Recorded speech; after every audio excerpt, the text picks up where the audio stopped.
Aujourd'hui, je vous fais découvrir un magnifique tarot, le tarot arc-en-ciel.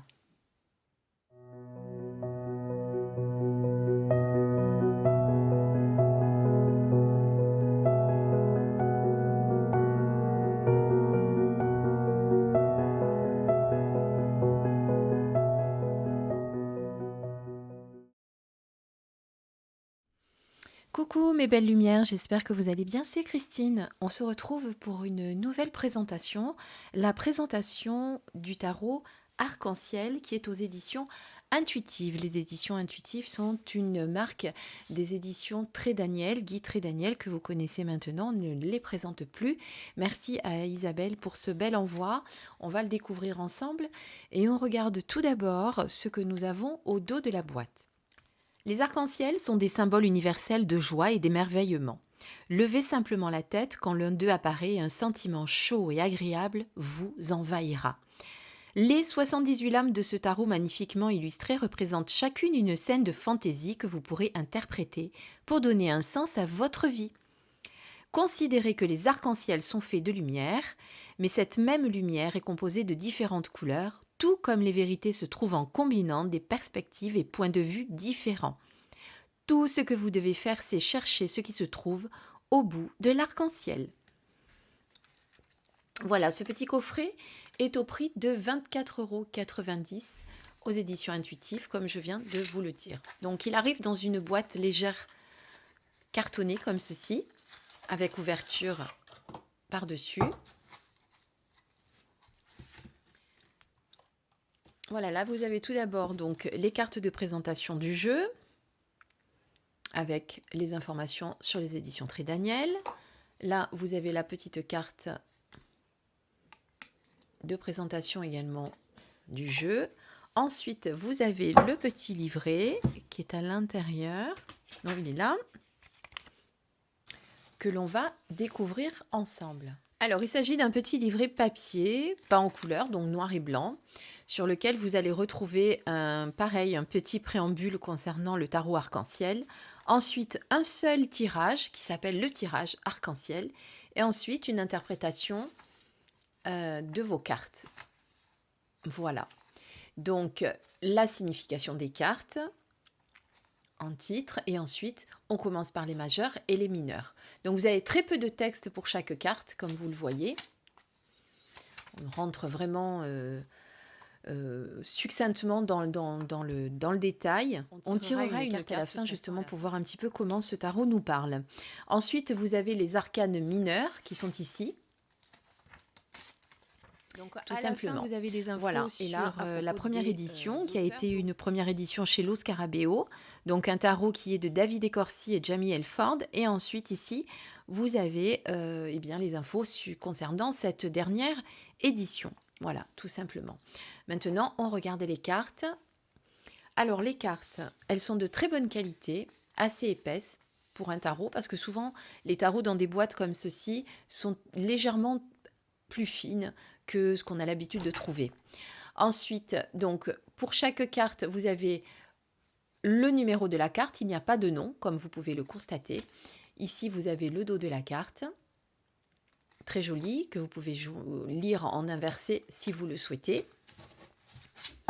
Et donc, on est sur une structure de tarot traditionnelle, puisque nous avons 78 lames. Je le précise parce que parfois, vous avez certains auteurs qui peuvent rajouter des cartes supplémentaires suivant leur goût. Alors, je vais pousser mes petites pines de pin. Je voulais vous montrer celle-ci. D'ailleurs, regardez ça, c'est celle qu'on trouve en forêt chez moi. Qui est celle du pin traditionnel. Et celle-ci est énorme. Et celle-ci, alors attendez, je vais essayer de vous réduire, voilà. Et celle-ci est magnifique, mais énorme, et je l'avais trouvée dans l'Aude. Voilà, c'est un arbre, c'est un pin, mais différent. Vous avez vu comme elle est très très grosse, elle est quand même assez impressionnante. Allez, on découvre nos cartes, une à une, pour découvrir ce symbolisme, on va dire, féerique, fantaisie. Donc pour moi, on va dire, puisque je l'ai déjà regardé, on est plutôt dans la fantaisie, effectivement. Donc on est dans la féerie, il y a des lutins, il y a des elfes, il y a un petit peu de tout. Donc le fou, le magicien, la grande prêtresse, l'impératrice, notre bel empereur,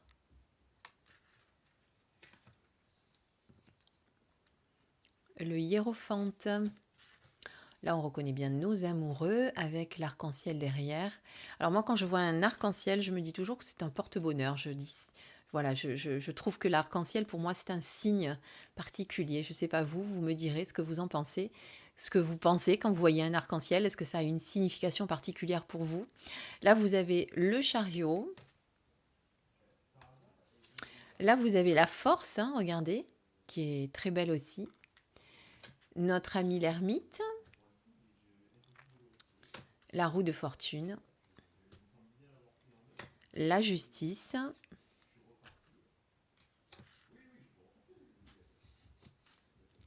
le pendu,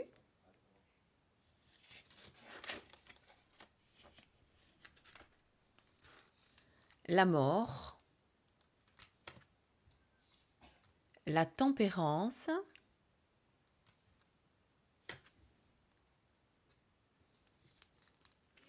ah ben ça c'est le diable, la tour,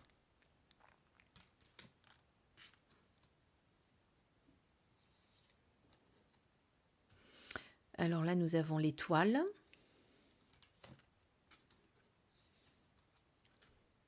la lune avec le soleil, c'est un centaure, hein, vous le reconnaissez.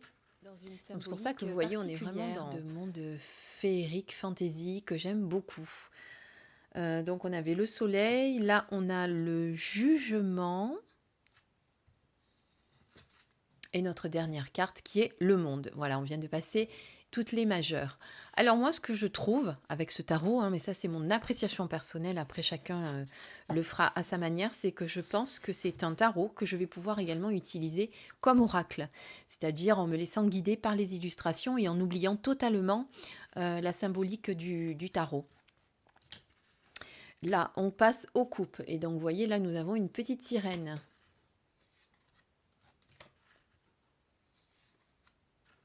Un petit lutin.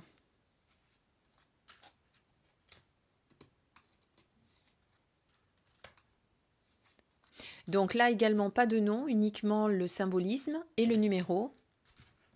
Donc coupe, 7 de coupe.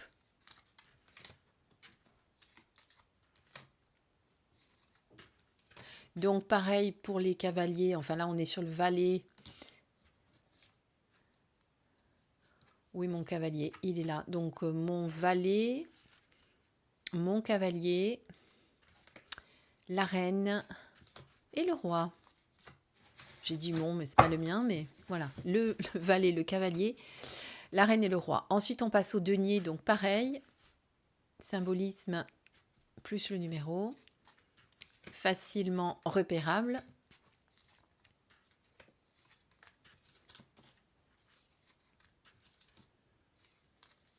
On reconnaît néanmoins vraiment la symbolique du tarot Rider-Waite, bien évidemment. Hein. On n'est pas sur le tarot de Marseille, comme vous avez pu le constater.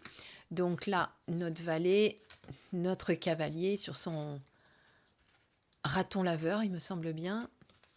Le roi, non, la reine, pardon, et le roi. Voici, là, nous passons au bâton. Bâton, as de bâton.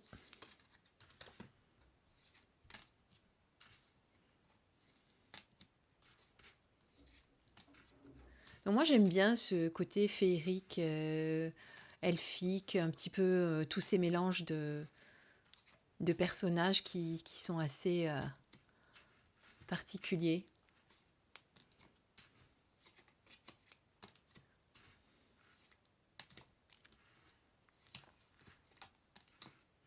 Et ensuite, nous avons les épées.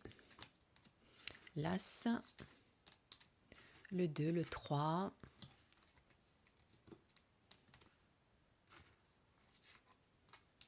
le 4,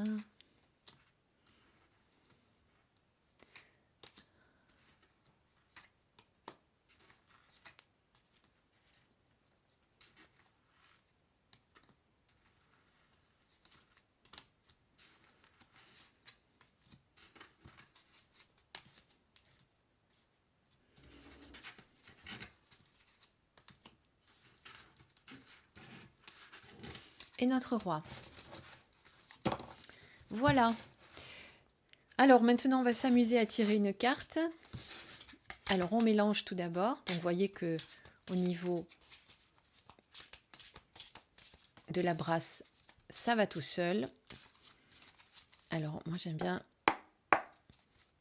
faire ça. Hein, quelqu'un l'autre jour m'a demandé, je ne sais plus quel abonné m'a demandé comment je faisais pour purifier mes cartes. Il n'y a pas de règle pour purifier ses cartes. Chacun le fait comme il le sent, avec ses petites conventions, on va dire. Il y en a qui passent chacune des cartes dans l'encens, au-dessus d'une bougie. Attention de ne pas faire brûler vos cartes. Par contre, de ne pas les mettre trop près. Il y en a qui font des petits rituels différents. Je ne prendrai pas celle-là parce que je ne sais pas si vous avez vu, mais il y en a une qui est déjà sortie. Mais je continue de les mélanger pour vous montrer comment... Voilà, comme j'étais partie, j'étais lancée. En même temps, comme ça, vous avez vu qu'elle se brasse très très bien. Donc, nous avons une très belle carte puisqu'on est sur une arcane majeure et c'est le monde. Alors, le monde, tiens, je suis pile à la page. L'arbre-monde plane entre les royaumes. Ses branches sont pleines de nouvelles feuilles. L'eau des racines de l'arbre coule sur la terre en bas, créant un arc-en-ciel beau et lumineux. Donc, on vous fait d'abord une description de la carte. Et ensuite, on vous dit, en signification, réintégration, rendre l'appareil à sa communauté, gratitude. En signification inversée, on est sur faire le deuil des choses perdues, peut-être peur d'être vu et dépression. Voilà. Voilà la signification de la carte du monde qui est très très jolie. Voilà, bon j'espère que ce tarot sur cette symbolique un petit peu particulière vous a plu. Moi j'aime bien, c'est assez, ça change un petit peu des tarots traditionnels que nous avons. Puisqu'on a les sorcières, vous savez que j'en ai pas mal déjà. Voilà, celui-là je ne l'avais pas encore dans ce domaine-là, on va dire. Voilà, j'espère que cette présentation vous a donné envie de l'acheter. Donc au prix de 24,90 € aux éditions Très Daniel, comme d'habitude, enfin aux éditions Intuitives, pardon, qui est une marque de Très Daniel. Et comme d'habitude, tous les liens seront sous la vidéo.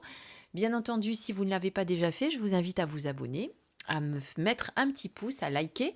Et puis comme je vous ai posé une petite question, si vous pouvez me dire, vous, ce que représente quand il y a un arc-en-ciel qui arrive dans votre vie, si vous y voyez le signe un signe particulier de l'univers ou d'une personne qui vous est proche, ou est-ce que simplement vous trouvez ça joli mais sans plus. Voilà, faites-moi un petit commentaire et vous me direz ce que vous en pensez. En attendant, je vous souhaite une très belle journée ou une belle nuit, suivant à l'heure à laquelle vous allez regarder cette vidéo. Et je vous dis à très vite. Bisous.